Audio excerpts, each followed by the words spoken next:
because of the vaccine, and then polio too. So those two for sure aren't. But you don't think there's that, like even tetanus, you don't believe is a useful vaccine? Well, I think it's a bit of magical thinking that, I love you, that term, magical thinking. I love you step on a rusty nail and you go and you get your magic vaccine, and you're going to be magically immune to tetanus by the time tetanus is going to possibly affect you. Now, I've treated tetanus. I've treated tetanus over the past 5 years. I've treated even a case of lockjaw after tetanus in a fully vaccinated person that was Really? up to Wow. date. Not many people So, have treated tetanus. excuse me? Not many people have treated tetanus that I know of.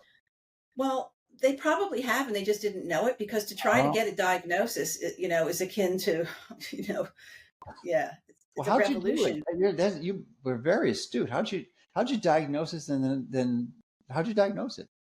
I mean, Well, the what? person diagnosed it themselves and came to me and said, "I've got tetanus. I know I've got Oh, that's tetanus." pretty easy when they tell you. And they stepped on one of those multi plates that had rust on it. And Oh, rust is a cofactor, mhm. dirty rust. And you want to be around ruminant animals that especially, there are high risk wounds, but we know even from the World War I soldiers that if they had wounds and they were open, they could be loaded with tetanus spores so long as oxygen was getting into the wound, so long as the wound was kept clean, so long as that person was able to Mhm. get nutrition. No tetanus disease develops. And we see that picture, with the naked man laying with his back arched. That's a case of tetanus that would have been from a severe wound and Mhm. complete neglect, or possibly even treated by doctors back then, which would have been bloodletting and mercurials and things like that. But real life tetanus, it's really, this particular case that I'm going back to was problematic because she had been to so many doctors, and finally she went to a neurologist who agreed that it was tetanus. They did so many tests. They finally said it is tetanus. We really don't know what to do about it. So I just started giving her high dose intravenous vitamin C and Yeah. magnesium, cleaning up her diet, got her to stop smoking.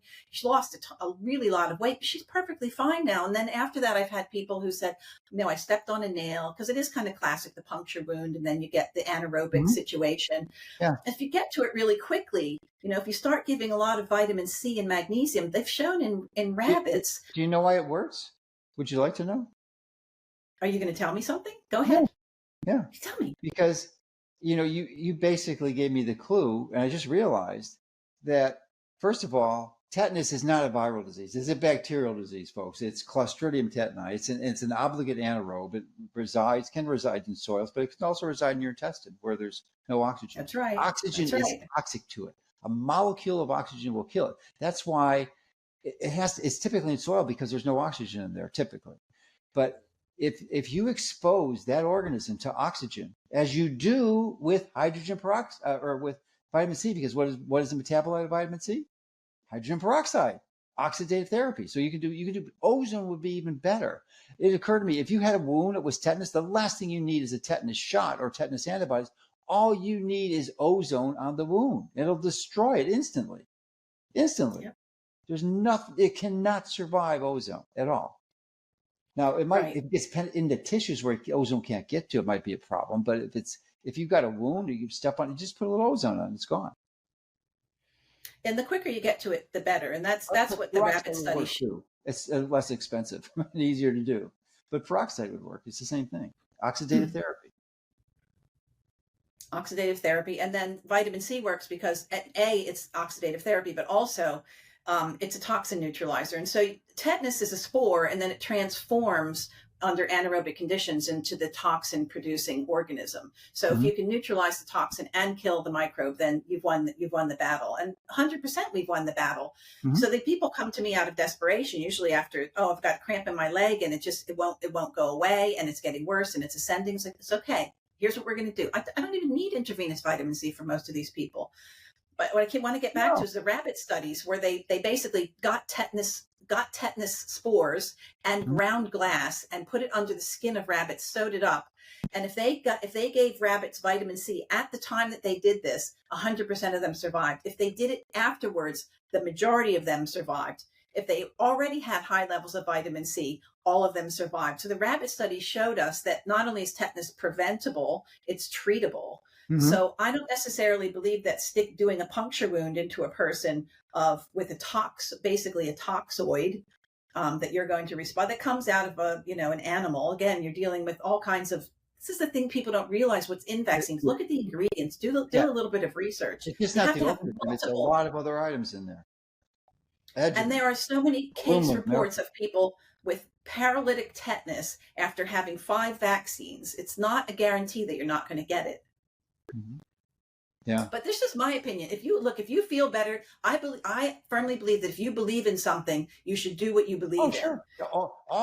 Always trust yourself. Don't trust others. Do the due That's diligence. right, Do your including research. me. Trust yourself. Don't trust others. You Yeah. can use them as a starting point, but you got to do the analysis yourself. Don't trust me. Don't trust you. Just trust yourself. Mm-hmm. But to me, there's no way. There's just no way. I don't care what wound I have. There's no way a tetanus vaccine or a tetanus immune globulin, which is a human pooled blood product, is going into me. Yeah, I think it's coming up on almost 50 years since I got my last vaccine. Hey, congrats. You might be completely free of it now. No more. Still No more. living. Yeah. Yeah. I think it's might be 43 or something like that, somewhere in there. But yeah, definitely no vaccines. It's not a good thing. Yeah, that's it. Most people haven't been 40 years vax free. That's an unusual character or status, I think. Mm-hmm. But yeah, because you were in the vaccines. You got them in the 90s, didn't you? Before you. My last vaccine was when I fractured my jaw in the year 2000. And they just basically get, here's your tetanus shot. Yeah, there you go. Before that, I think I took a flu shot one year during my residency and got morbidly sick afterwards. And I remember back then I knew nothing. I was like, that shot gave me the flu. And I was like, shut up. That's ridiculous. Yeah. Of course it gave me the flu. I think the last shot I got was hepatitis B when it first came out, like 1980, 81. Oh, yeah. Yeah. Which was just. That was my last before. Yeah. Yeah. Which is crazy. So, so there's really no, well, do you think a lot of people, almost everyone agrees to a tetanus shot. But so if they do, it seems to me it's because it's a bacteria, it's not a virus, that it probably has one of the least adverse side effects. I mean, people aren't getting autism from tetanus shots. What's your take on it? No, not autism, but it actually changes your T3 to T4 ratio. Makes it can actually. I mean, look, this is all documented. I didn't put it in the book, but I've got a video out there from when I was in Finland that it definitely changes the way the body, that your immune system works. All vaccines do. You can't, I don't know where you live, but where I live, you can't get just a tetanus vaccine anymore. So you're getting pertussis vaccine as well as diphtheria vaccine, which is total joke. I mean, I've been given vaccines since way into last century, but you could certainly get it just by itself. Yeah, I've looked into this. It might have been with diphtheria, TD, I think it was. Tetanus diphtheria. They've taken it off the market now. There's no the regular. TD is not even there. Not even they put pertussis in it? Nope. Oh my gosh. Try to find it. If you find it, let me know, because I can't. But even it doesn't matter. The end result is you don't need any of them. That's the bottom line. There's no benefit. Well, one of the really strong points early on in the book, the Turtles All the Way Down, that they made is that they made a very compelling argument. And I'd like you to expand on it. It's that there has been no study ever done in the history of mankind that conclusively shows these vaccines are safe and effective. That wasn't fatally flawed in the design. I mean, they have them ostensibly, but the placebo is another vaccine. Yeah. Tatiana Obakanyik, right? Yeah, PhD. I know of her. I interviewed her actually. But yeah. Well, she's probably, I think